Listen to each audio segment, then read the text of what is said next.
Bonjour à tous, dans cette vidéo nous allons voir ensemble un nouveau type de document dans Canva qui s'appelle feuille.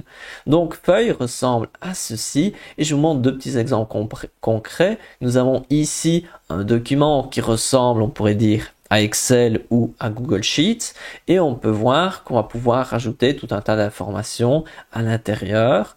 Et ici je vous montre un autre, ici un document avec déjà quelque chose dedans.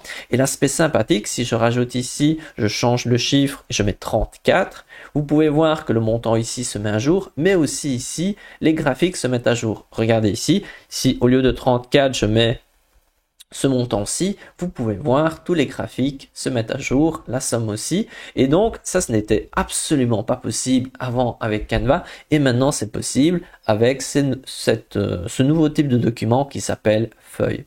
Donc, pour créer ce type de document, vous allez soit sur l'interface et vous pouvez voir feuille ici et vous cliquez sur feuille et vous allez créer un nouveau document vierge. Et là, vous pouvez aller à gauche sur Design et choisir parmi un des modèles existants, par exemple ici Price Calculator ou un autre. Vous pouvez également aller sur la page d'accueil et à gauche aller sur Modèle.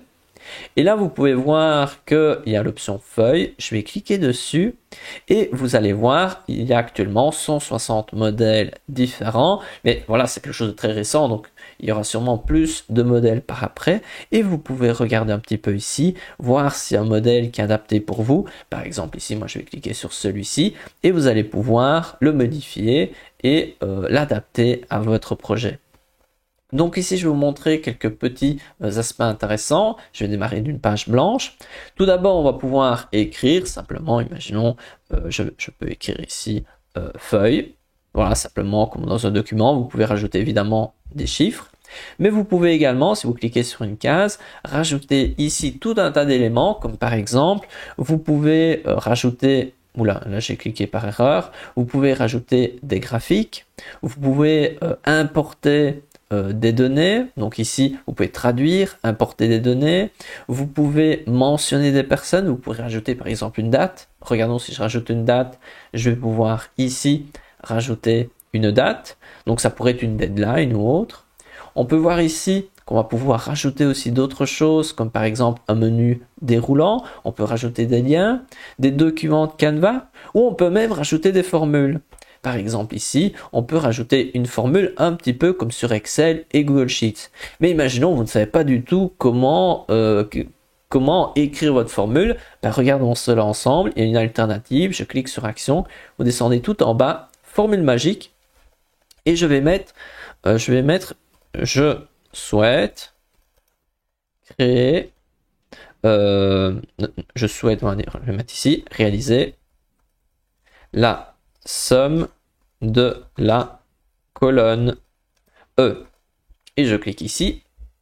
Et maintenant, je vais avoir ici la suggestion de la formule que je peux copier ou je peux simplement cliquer sur insérer. Et donc maintenant, si dans la colonne E, je mets 3, vous pouvez voir ici, ça se met à jour. Si je rajoute ici un 4, on va voir ici le 7. Et donc ça, c'est quand même pratique parce que voilà, on ne connaît pas toujours toutes les formules. Et donc ça peut être une option pour trouver les formules. Vous pouvez trouver les formules également en cliquant sur la case, en cliquant sur Action, vous descendez, vous allez sur Formule. Et donc là, vous pouvez cliquer sur le point d'interrogation et vous allez avoir soit formule magique, soit ici les plus communes en haut, ou vous pouvez descendre et vous allez avoir tout un tas de formules différentes. On peut voir que même si c'est une nouvelle fonctionnalité de Canva, on a déjà plein de formules disponibles. Donc ici, on a vu quelques fonctionnalités, mais il y en a bien plus, et on verra ça de manière plus approfondie dans d'autres vidéos. Mais vous pouvez déjà voir que ce nouveau type de document est particulièrement prometteur. Si vous n'arrivez pas à accéder à ce type de document car vous n'avez pas la nouvelle interface de Canva, mais n'hésitez pas à regarder la playlist qui s'affiche à l'écran où je vous montre dans la première vidéo comment débloquer la nouvelle interface de Canva. À bientôt, on se revoit dans une prochaine vidéo et je m'engage à créer une plus longue vidéo sur ces documents feuilles dans quelques jours, le temps de tester un peu toutes les fonctionnalités. Allez, à bientôt.